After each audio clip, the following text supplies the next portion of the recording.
नमस्कार दोस्तों, फटाफट 100 खबरों को जानने से पहले अगर आप भी पीएम मोदी का खुलकर समर्थन करते हैं तो वीडियो को कीजिए लाइक और चैनल को सब्सक्राइब करके बेल आइकन दबाइए और कमेंट में लिखिए जय हिंद जय भारत।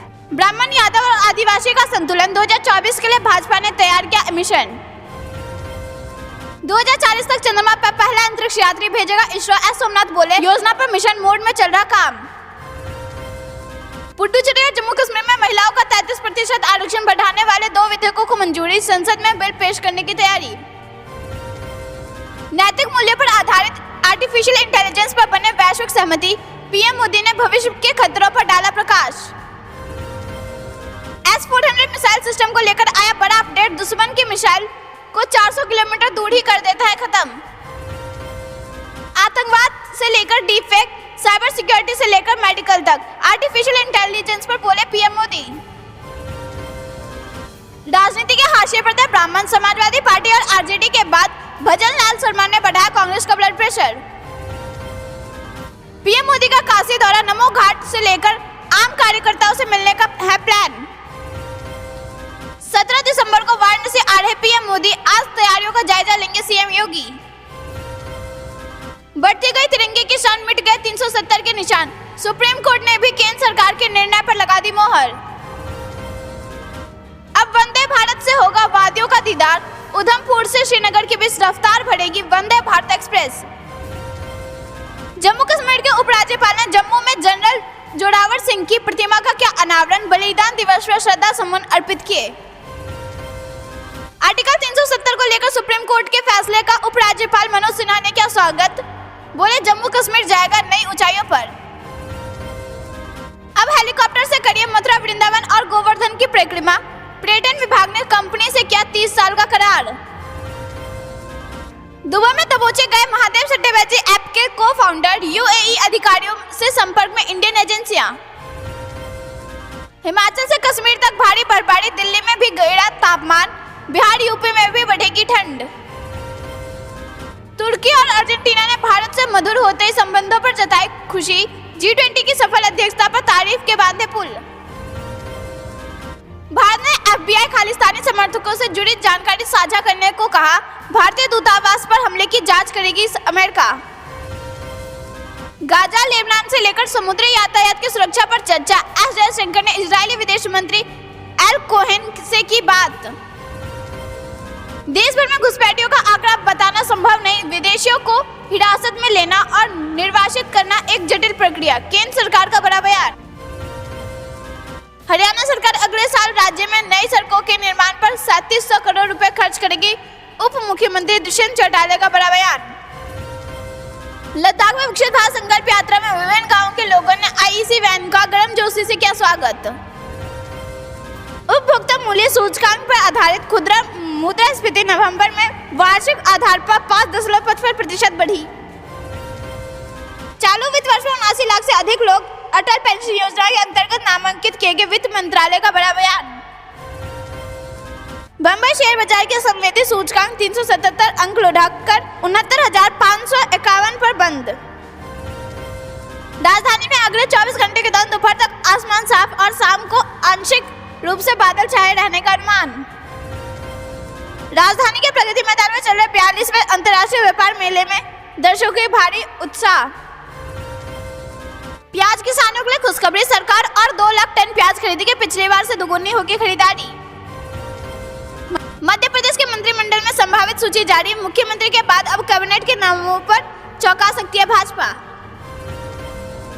पीओके पर भारत के प्लान से पाकिस्तान सन विलय माना जा रहा पक्का।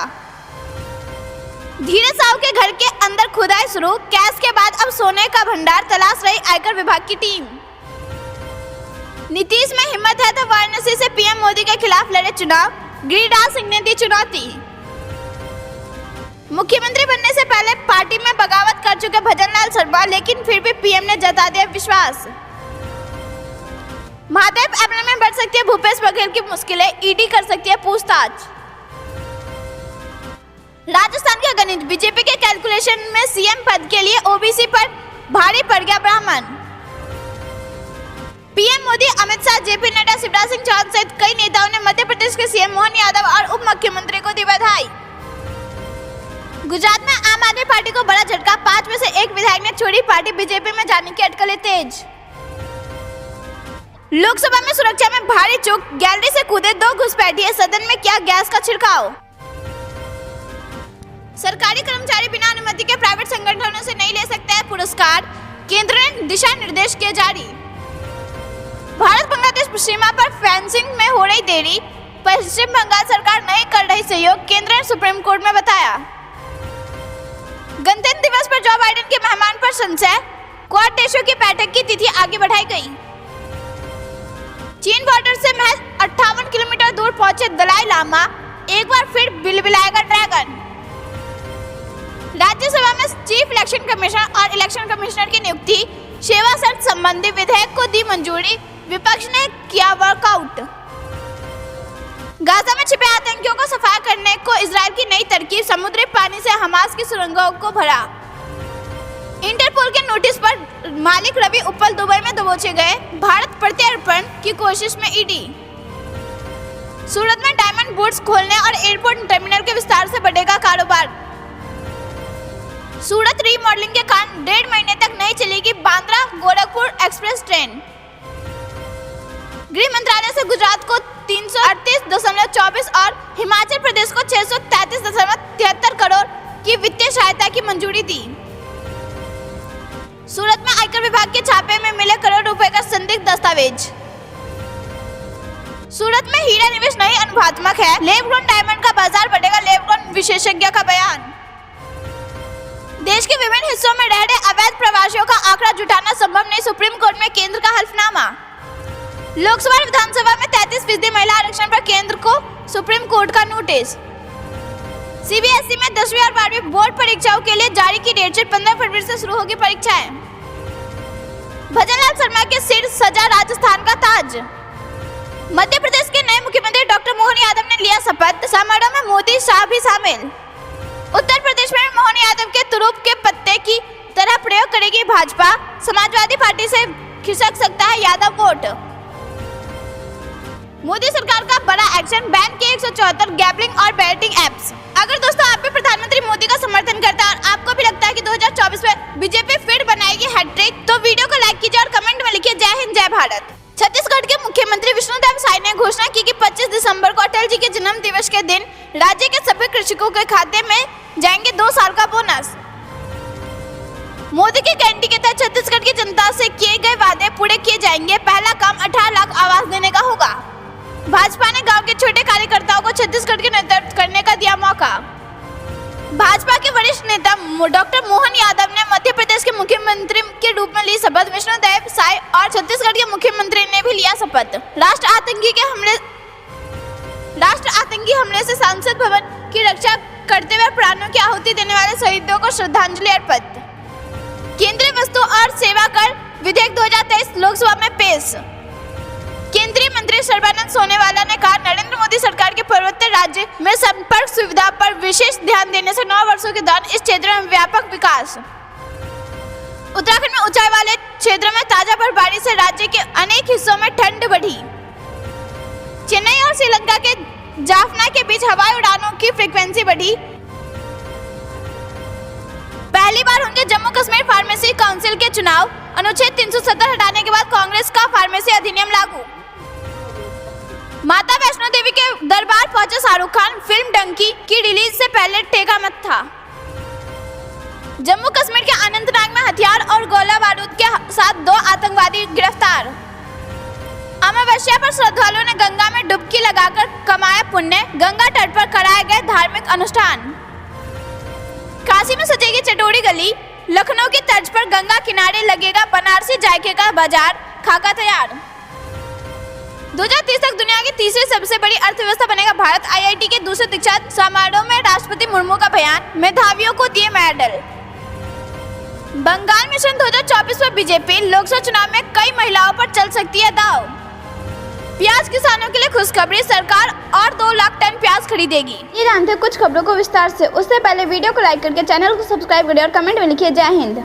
बढ़ती गई तिरंगे की शान, मिट गए 370 के निशान। सुप्रीम कोर्ट ने भी केंद्र सरकार के निर्णय पर लगा दी मोहर। जी हां दोस्तों, इतिहास के पन्नों में अब गुम हो गई अनुच्छेद 370 को हटाने के लिए जम्मू कश्मीर में देशभक्तों को 70 वर्ष तक आंदोलन करना पड़ा। प्रदेश में वर्ष 1953 को शुरू हुए प्रजा परिषद के आंदोलन से तिरंगे की शान बढ़ती गई और आखिरकार अनुच्छेद 370 के निशान तक मिट गए। 370 को समाप्त करने को चुनौती देने वालों को दरकिनार कर सुप्रीम कोर्ट ने भी केंद्र सरकार के निर्णय पर मोहर लगा दिया। इसके साथ ही प्रदेश की राजनीति में 70 साल तक ज्वलंत रहा 370 का मुद्दा पूरी तरह से समाप्त हो गया।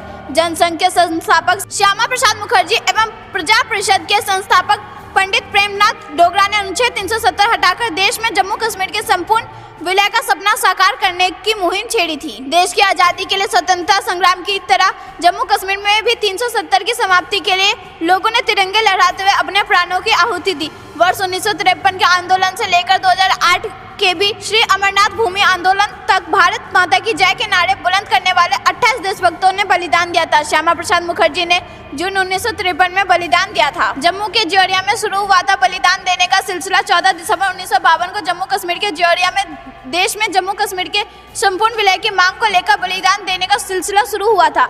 इसके बाद जम्मू कश्मीर के देश के संपूर्ण विलय को 1953 के आंदोलन में 15 बलिदानियों ने तिरंगा हाथ में लेकर सीने पर गोलियां खाई थी। जून 1953 को तिरंगे की शान के लिए लड़ रहे जम्मू वासियों के आंदोलन का नेतृत्व करने के लिए श्यामा प्रसाद मुखर्जी परमिट सिस्टम तोड़ जम्मू कश्मीर में पहुंचे। पुलिस ने उन्हें गिरफ्तार कर लिया और 23 जून 1953 को उन्हें जेल में बलिदान दिया। वहीं भूमि आंदोलन में भी 12 लोगों ने बलिदान दिया। दोस्तों, अगर आप भी यह मानते हैं कि जहां हुए बलिदान मुखर्जी वह कश्मीर हमारा है तो वीडियो को कीजिए लाइक। रुक करते हैं अगली बड़ी खबर की तरफ। 2040 तक चंद्रमा पर पहला अंतरिक्ष यात्री भेजेगा इसरो। एस सोमनाथ बोले, योजना पर मिशन मोड में चल रहा काम। जी हां दोस्तों, चंद्रयान 3 की ऐतिहासिक सफलता के बाद भारतीय अंतरिक्ष एजेंसी यानी कि इसरो ने अपने अगले कदम की तैयारी कर रही है। इसरो अध्यक्ष एस सोमनाथ ने मंगलवार को कहा कि इसरो 2040 तक चंद्रमा पर पहला अंतरिक्ष यात्री भेजेगा। उन्होंने कहा कि हम इस योजना पर पूरी तरह से काम कर रहे हैं। इसरो प्रमुख ने देश के पहले मानव युक्त मिशन गगनयान पर काम के बारे में बताते हुए कहा कि मिशन के लिए चुने गए भारतीय वायुसेना के 4 पायलट बेंगलुरु में अंतरिक्ष यात्री प्रशिक्षण सुविधा में प्रशिक्षित किए जा रहे हैं। एक विशेष लेख में उन्होंने बताया कि इसरो का लक्ष्य गगनयान कार्यक्रम के साथ अंतरिक्ष अन्वेषण में अगला कदम उठाना है। इसमें 2 से 3 भारतीय अंतरिक्ष यात्रियों के दल को लो अर्थ ऑर्बिट में भेजे जाने की योजना है। इसके बाद उन्हें भारतीय जल क्षेत्र में पूर्व निर्धारित जगहों पर सुरक्षित रूप से उतारा जाएगा। मानव युक्त अंतरिक्ष मिशन में महत्वपूर्ण तकनीक का विकास शामिल है, जिसमें एक मानव रेटेड लॉन्च वाहन यानी कि HLVM-3, एक crew module CM, service module SM और मानव के रहने के अनुकूल एक ऑर्बिटर मॉड्यूल है। क्रू मॉड्यूल अंतरिक्ष में चालक दल के लिए पृथ्वी जैसे वातावरण वाला रहने योग्य स्थान है और इसे सुरक्षित पुनः प्रवेश के लिए डिजाइन किया गया है। सुरक्षा उपायों में आपात स्थिति के लिए क्रू एस्केप सिस्टम यानी कि CES भी शामिल है। दोस्तों, अगर आप भी ऐसा मानते हैं कि अपनी मेहनत से इसरो दुनिया का सबसे शक्तिशाली संस्था बन जाएगा तो वीडियो को कीजिए लाइक और कमेंट में समर्थन दर्ज करवाइए। रुक करते हैं अगली बड़ी खबर की तरफ। पुडुचेरी और जम्मू कश्मीर में महिलाओं का 33% आरक्षण बढ़ाने वाले 2 विधेयकों को मंजूरी। संसद में बिल पेश करने की तैयारी। जी हां दोस्तों, लोकसभा ने मंगलवार को 2 विधेयक पारित किए जो महिला आरक्षण कानून के प्रावधानों के केंद्र शासित प्रदेश पुडुचेरी और जम्मू कश्मीर की विधानसभाओं तक विस्तारित करेंगे। जम्मू कश्मीर पुनर्गठन विधेयक और संघ राज्य क्षेत्र शासन विधेयक को मंजूरी दे दी है। इस पर हुई बहस का जवाब देते हुए गृह राज्य मंत्री नित्यानंद राय ने कहा है कि ये दोनों विधेयक महिलाओं के अधिक प्रतिनिधित्व और भागीदारी को सुनिश्चित करेंगे। विपक्ष पर निशाना साधते हुए राय ने कहा कि कांग्रेस की सरकारों ने महिला के अधिकार छीन लिए थे, उन्हें कभी भी आगे बढ़ाने के पर्याप्त अवसर नहीं दिए गए और उनके साथ अन्याय किया गया। उन्होंने कहा कि पुडुचेरी में पहली बार लैंगिक बजट के लिए 1332 करोड़ रुपए का प्रावधान किया गया। साथ ही पुलिस अग्निवेशन समस्याओं और स्थानीय सेवाओं में महिलाओं को 33% आरक्षण दिया गया। प्रधानमंत्री नरेंद्र मोदी के शासनकाल में महिलाओं को सम्मान और सही अवसर मिला है। महिला अपने ज्ञान और प्रतिभा के दम पर नई कीर्तिमान बना रही हैं। दोस्तों, अगर आपको भी ऐसा लगता है कि प्रधानमंत्री नरेंद्र मोदी के नेतृत्व में हो रहा नए भारत का निर्माण और महिलाएं हो रही है सशक्त, तो वीडियो को कीजिए लाइक और कमेंट में लिखिए जय हिंद। रुक करते हैं अगली बड़ी खबर की तरफ। ब्राह्मण, यादव और आदिवासी की संतुलन 2024 के लिए भाजपा ने तैयार किया मिशन। जी हां दोस्तों, भाजपा नेतृत्व ने छत्तीसगढ़ एवं मध्य प्रदेश के बाद राजस्थान में भी नए एवं युवा चेहरे के सत्ता को केंद्र में बिठाकर तीनों राज्यों में नई पीढ़ी की कमान सौंप दी है। 2 दशकों बाद तीनों राज्यों में नई राजनीति पीढ़ी नेतृत्व संभालने जा रही है। शिवराज सिंह चौहान वसुंधरा राजे एवं रमन सिंह की जगह मोहन यादव, भजनलाल शर्मा एवं विष्णु देव साय सत्ता के केंद्र में होंगे। राजस्थान में पहली बार विधायक बने भजनलाल शर्मा मुख्यमंत्री होंगे, जबकि राजघराने की दिया कुमारी एवं दलित वर्ग से आने वाले प्रेमचंद बैरवा उप मुख्यमंत्री होंगे। वरिष्ठ नेता वासुदेव देवनानी स्पीकर का दायित्व संभालेंगे। तीनों राज्यों की पूरी कवायद में सामाजिक समीकरण को नया आयाम दिया गया है। भाजपा ने इन बड़े फैसलों से तीनों राज्यों में नेतृत्व बदलाव के साथ ही लोकसभा रणनीति में भी मजबूत करने की कोशिश की है। ब्राह्मण, राजपूत, आदिवासी, ओबीसी यानी कि यादव और दलित को संदेश दिया गया है कि भाजपा सर्वस्पर्शी एवं सर्वसमाजी पार्टी है। अन्य समुदाय को राज्य के मंत्रिमंडल में साधा जाएगा। नए नेतृत्व के आने से लोकसभा चुनाव में कई राज्यों में सत्ता विरोधी माहौल भी नहीं होगा। राज्यों के क्षत्रपों की राजनीति की धार भी इससे कमजोर पड़ेगी। भाजपा के मजबूत गढ़ों मध्य प्रदेश, राजस्थान एवं छत्तीसगढ़ में मोदी की गारंटी पर जनता ने जताया भरोसा, तो भाजपा ने भी मोदी के मिशन 2024 के लिए अपनी नई रणनीति पर मुहर लगा दी। तीनों राज्यों में 2 दशकों के क्षत्रपों की जगह नई पीढ़ी के नए युवा चेहरों सत्ता की कमान सौंप दी गई है। शिवराज, वसुंधरा और रमन सिंह के उत्तराधिकारी तय करने में सामाजिक संतुलन भी साधा गया। संगठन के रीति नीति का भी ध्यान रखा गया। नए नेता संघ एवं विद्यार्थी परिषद की राजनीति से उभर तक सत्ता की राजनीति के शीर्ष फलक तक पहुंचे हैं। दोस्तों, अगर आपको भी ऐसा लगता है मोदी जी का ये फैसला 2024 के चुनाव में मास्टर स्ट्रोक साबित होगा, तो वीडियो को कीजिए लाइक और कमेंट में लिखिए जय हिंद। रुक करते हैं अगली बड़ी खबर की तरफ। S-400 मिसाइल सिस्टम को लेकर आया बड़ा अपडेट। दुश्मन की मिसाइल को 400 किलोमीटर दूर ही कर देता है खत्म। जी हाँ दोस्तों, चीन और पाकिस्तान के साथ लंबे समय से तनाव चल रहा है। ऐसे में भारतीय सेना लगातार अपनी ताकत बढ़ाने के लिए काम कर रही है। इसी बीच भारत के लिए बड़ी खुशखबरी सामने आई है। रूस से आने वाले एयर डिफेंस सिस्टम यानी कि S-400 मिसाइल की चौथी स्क्वाड्रन अगले साल मिल जाएगी, जबकि 5वीं स्क्वाड्रन 2025 में आ जाएगी। इसको लेकर रास्ता साफ हो गया। हम आपको बता दें कि भारत को अब तक 3 S-400 एयर डिफेंस सिस्टम मिल चुके हैं। इन्हें चीन और पाकिस्तान सीमा पर तैनात किया गया है। भारत और रूस ने पैसे की अदायगी में आ रही रुकावट को दूर कर लिया। रूस यूक्रेन युद्ध की वजह से लगे प्रतिबंधों के कारण इसमें रुकावट आ रही थी। खास बात यह भी है कि यूक्रेन युद्ध के बावजूद रूस ने भारत को तय समय में S-400 को सौंपा है। भारतीय वायुसेना को S-400 की चौथी स्क्वाड्रन को अगले साल शामिल कर लिया जाएगा। रुक करते हैं अगली बड़ी खबर की तरफ। नैतिक मूल्य पर आधारित आर्टिफिशियल इंटेलिजेंस पर बने वैश्विक सहमति, पीएम मोदी ने भविष्य के खतरों पर डाला प्रकाश। जी हाँ दोस्तों, प्रधानमंत्री नरेंद्र मोदी ने एक बार फिर आर्टिफिशियल इंटेलिजेंस यानी कि AI के गलत इस्तेमाल को लेकर पूरी दुनिया को चेतावनी दी और वैश्विक समुदाय के नैतिक मूल्य पर आधारित AI के लिए अहम सहमति से फ्रेमवर्क बनाने की अपील की है। यहाँ आर्टिफिशियल इंटेलिजेंस पर वैश्विक साझेदारी सम्मेलन का शुभारंभ करते हुए पीएम मोदी ने यह भी कहा कि 21वीं सदी के लिए आर्टिफिशियल इंटेलिजेंस सबसे बड़ा वरदान बन सकता है, तो वह 21वीं सदी को तबाह करने में भी अहम भूमिका निभा सकता है। आतंकियों के हाथ में आर्टिफिशियल इंटेलिजेंस के पड़ने के खतरे को लेकर पीएम मोदी ने कहा कि अगर आर्टिफिशियल इंटेलिजेंस से लैस हथियार आतंकियों के हाथ में पड़ जाए तो इससे वैश्विक सुरक्षा को भारी खतरा पैदा हो सकता है। पीएम मोदी ने कहा कि आर्टिफिशियल इंटेलिजेंस के प्रभाव से कोई वंचित नहीं रह सकता। यह मानवता के मूलभूत तत्वों की सुरक्षा में अहम भूमिका निभा सकता है, लेकिन इसके इस्तेमाल को लेकर काफी सावधानी बरतने की जरूरत है। की चोरी, साइबर सिक्योरिटी जैसी समस्या बता रही हैं कि इससे कितनी तरह की चुनौतियां पैदा हो सकती है। भारत की अगुवाई में G20 शिखर सम्मेलन में तैयार घोषणा पत्र में आर्टिफिशियल इंटेलिजेंस को लेकर जो बात कही गई है उसको लेकर अब आगे बढ़ने की जरूरत है। जिस तरह से कई अंतर्राष्ट्रीय मुद्दों पर देशों के बीच वैश्विक संधियां होती हैं, उसी तर्ज पर आर्टिफिशियल इंटेलिजेंस को लेकर भी एक वैश्विक फ्रेमवर्क बनाने की जरूरत है। इसमें बेहद संवेदनशील आर्टिफिशियल इंटेलिजेंस के इस्तेमाल को लेकर वैश्विक संधि भी शामिल हो सकती है। पीएम मोदी ने कहा कि भारत नैतिक मूल्य पर आधारित आर्टिफिशियल इंटेलिजेंस को विकसित करने और इसके इस्तेमाल को लेकर प्रतिबद्ध है। आज भारत आर्टिफिशियल इंटेलिजेंस से जुड़े नए विचारों को लेकर एक अग्रणी बन चुका है। भारतीय युवा आर्टिफिशियल इंटेलिजेंस के जरिए सामाजिक बदलाव लाने की कोशिश कर रहे हैं। गांव-गांव में किसानों के लिए आर्टिफिशियल इंटेलिजेंस आधारित बॉट लॉन्च किया है, जिसको लेकर तरह तरह की जानकारी दी जा सकेगी। भारत सरकार आर्टिफिशियल इंटेलिजेंस के जरिए हेल्थ सेक्टर को पूरी तरह से बदलाव पर काम कर रही है।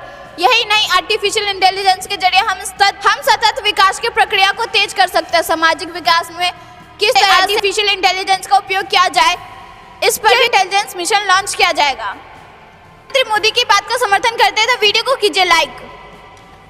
रुक करते हैं अगली बड़ी खबर की तरफ। पीएम मोदी का काशी दौरा, नमो घाट जाने से लेकर आम कार्यकर्ताओं से मिलने तक का प्लान। जी हाँ दोस्तों, प्रधानमंत्री नरेंद्र मोदी 17 और 18 दिसंबर को अपने संसदीय क्षेत्र वाराणसी के 2 दिवसीय दौरे पर पहुंचेंगे। इस दौरान वह काशी तमिल संगमम चरण 2 में भाग लेंगे। खबरों के मुताबिक काशी क्षेत्र के भाजपा इकाई ने प्रधानमंत्री मोदी की भव्य स्वागत की तैयारी शुरू कर दी है और इसके अध्यक्ष दिलीप सिंह पटेल ने कहा कि प्रधानमंत्री नरेंद्र मोदी 17 दिसंबर को 2 दिवसीय दौरे पर वाराणसी आ सकते हैं। उनके काशी में आए कार्यक्रमों में भाग लेने की संभावना है। प्रधानमंत्री के दौरे को देखते हुए भाजपा के पदाधिकारियों एवं कार्यकर्ता तैयारी में जुट गए हैं। प्रधानमंत्री के संसदीय क्षेत्र दौरे को देखते हुए भाजपा क्षेत्रीय अध्यक्ष महापौर सहित सैकड़ों पदाधिकारियों ने स्वच्छता अभियान चलाया। इसके तहत झाड़ू लगाकर सफाई की और काशी के सभी 100 वार्डों में स्वच्छता अभियान पहुंचा। इस बारे में मेयर अशोक तिवारी ने कहा कि नगर निगम द्वारा काशी के 100 वार्डों में 8 दिन का स्वच्छता अभियान चालू किया गया है। यह स्वच्छता अभियान प्रधानमंत्री के दौरे को देखते हुए चलाया जा रहा है। यह अभियान पार्टी के कार्यकर्ता, पदाधिकारी और आम जनता के सहयोग से पूरा हो रहा है। भाजपा काशी क्षेत्र के अध्यक्ष दिलीप पटेल ने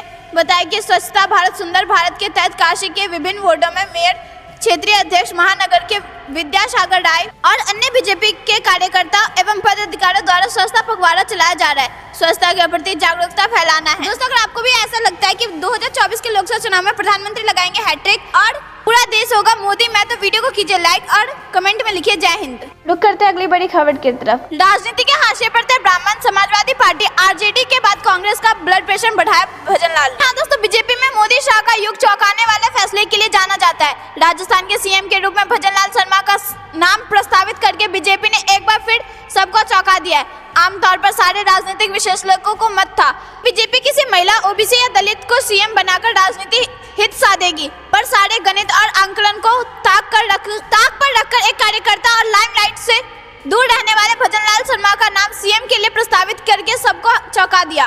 भजनलाल शर्मा को सीएम बनाने में सबसे बड़े चौंकाने वाली बात यह है कि उनकी जाति ब्राह्मण है। ब्राह्मण देश की राजनीति में हाशिए पर पहुंच रहे थे। एक ब्राह्मण को मुख्यमंत्री बनाकर बीजेपी ने यह संदेश दिया है कि बीजेपी उनकी ही जिस तरह यादव यूपी में, बिहार में समाजवादी पार्टी और आरजेडी के कोर वोटर्स हैं, उसी तरह पूरे देश में कांग्रेस के कोर वोटर्स ब्राह्मण रहे। मध्य प्रदेश का सीएम एक यादव को बनाकर समाजवादी पार्टी और आरजेडी का ब्लड प्रेशर बढ़ाने वाला बीजेपी ने अब कांग्रेस को चिंता में डाल दिया है। आजादी के बाद से कांग्रेस देश में ब्राह्मण, दलित और मुसलमानों के नाम पर राज करती रही है और एक बार फिर से ब्राह्मणों को बीजेपी ने अपने पाले में वापस लाने की कोशिश कर ली है। स्थान की राजनीति में ब्राह्मणों की जनसंख्या 7 से 12% के करीब बताया जाता है।